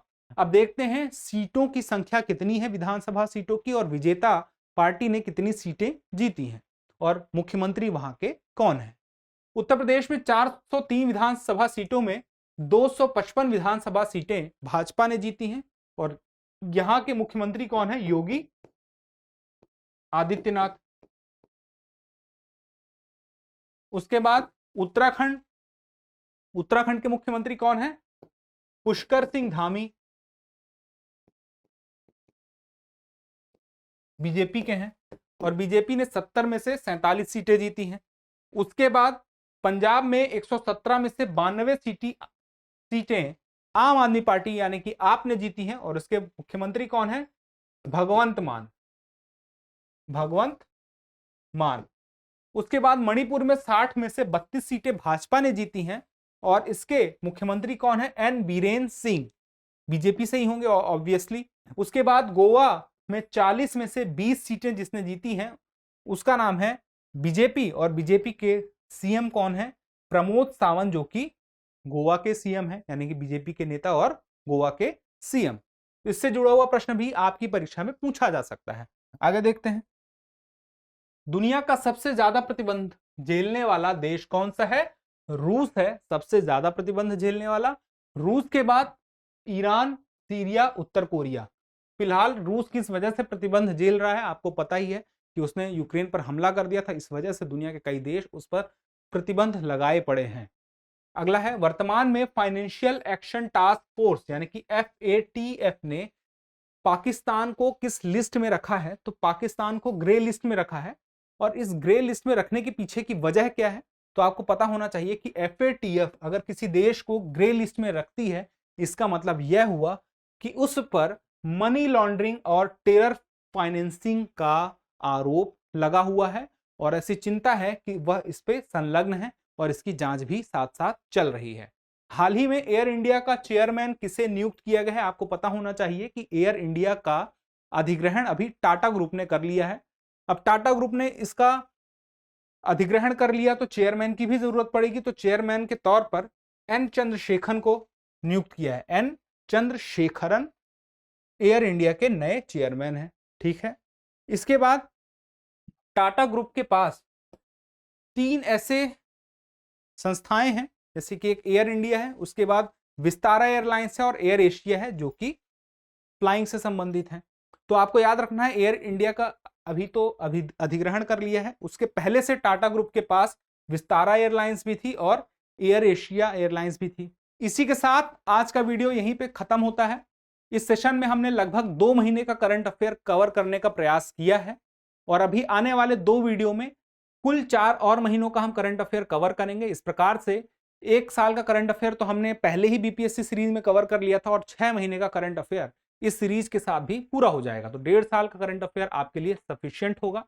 आप पिछला करंट अफेयर जो 1 साल की जिसकी मैं चर्चा कर रहा हूं, उसे बीपीएससी टारगेट जो सीरीज पहले हमने चलाई थी उसकी प्लेलिस्ट डिस्क्रिप्शन में मौजूद है, आप वहां से भी देख सकते हैं। साथ में यूपीपीएससी टारगेट के लिए भी हमने चलाया था सीरीज, जो कि उसकी भी प्लेलिस्ट इसी डिस्क्रिप्शन में मौजूद है। उसको हमने एक अलग तरीके से भी तैयार किया था, जिसमें कि हमने राष्ट्रीय अंतरराष्ट्रीय विज्ञान प्रौद्योगिकी और उसके अलावा अवार्ड जितने भी थे सेक्शन थे उसके माध्यम से हमने कैटेगराइज करके वीडियो बनाए थे प्लेलिस्ट में यूपीपीएससी वाले टारगेट सीरीज में।